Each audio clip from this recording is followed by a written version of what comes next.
So let's go back a few years and consider the mission of the Directorate, FIAR, Financial Improvement and Audit Readiness. So FIAR was born out of an initial act that was put forth back in 1990 by Congress, which is the CFO Act, which largely says that every branch of the Department of Defense and government-wide has to achieve a clean audit opinion.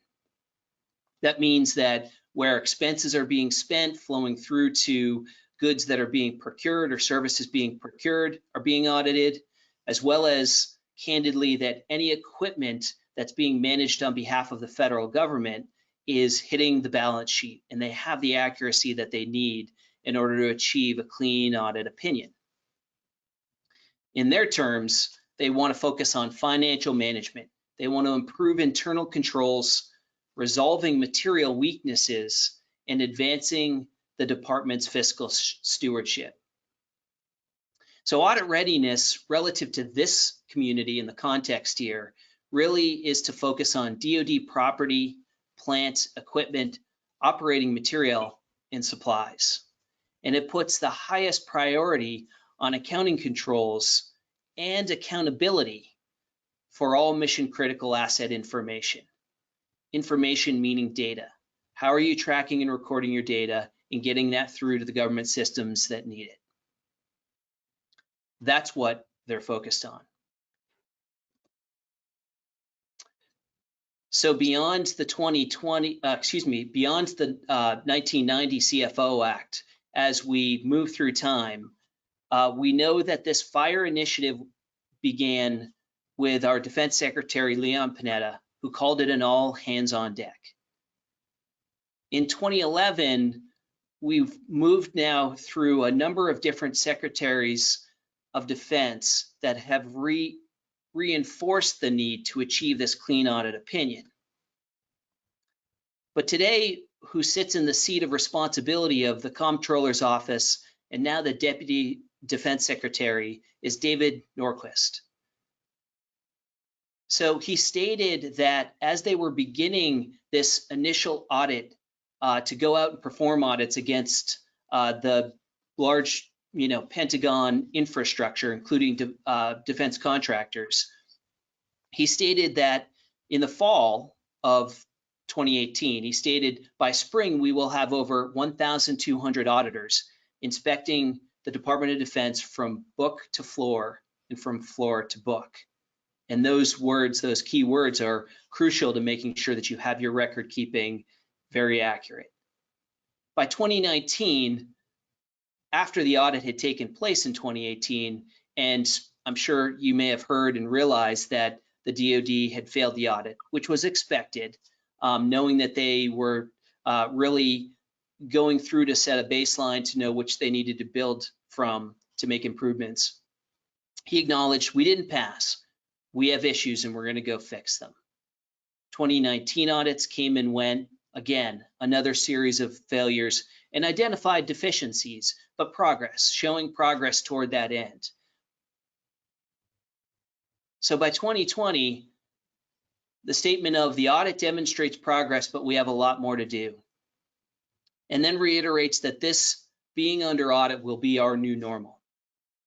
And recognizing, I think we all recognize as a community that this is going to be around us for decades to come.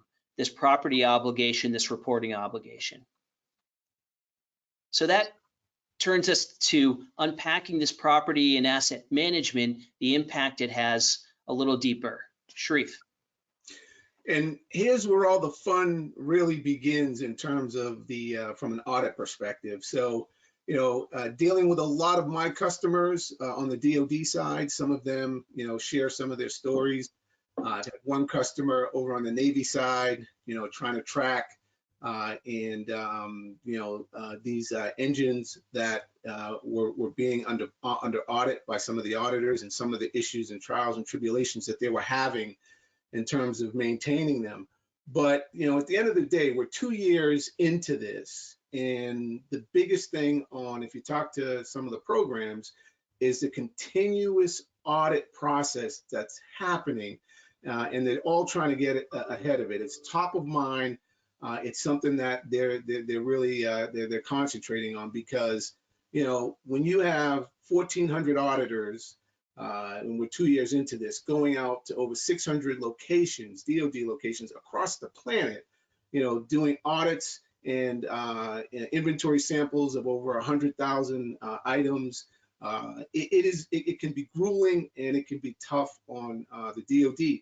And some of that flows down to the contractors, because a lot of you contractors have Navy, Air Force, and Army property under your stewardship. So they've got to get in and they want to see what's going on. So the type of equipment, and it hasn't changed since day one. They're looking at, from a military perspective, the ships, aircrafts, and vehicles, as you can imagine.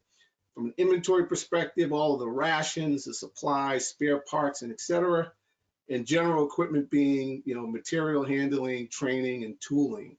So from a financial management perspective, what are some of the key elements they're looking for? And that's location, status, description, custody, and controlling reporting entity. So, and it just comes down to the point where, these programs are under a lot of pressure to produce all this information, which, these auditors are looking to get these inventories and audits in line and complete.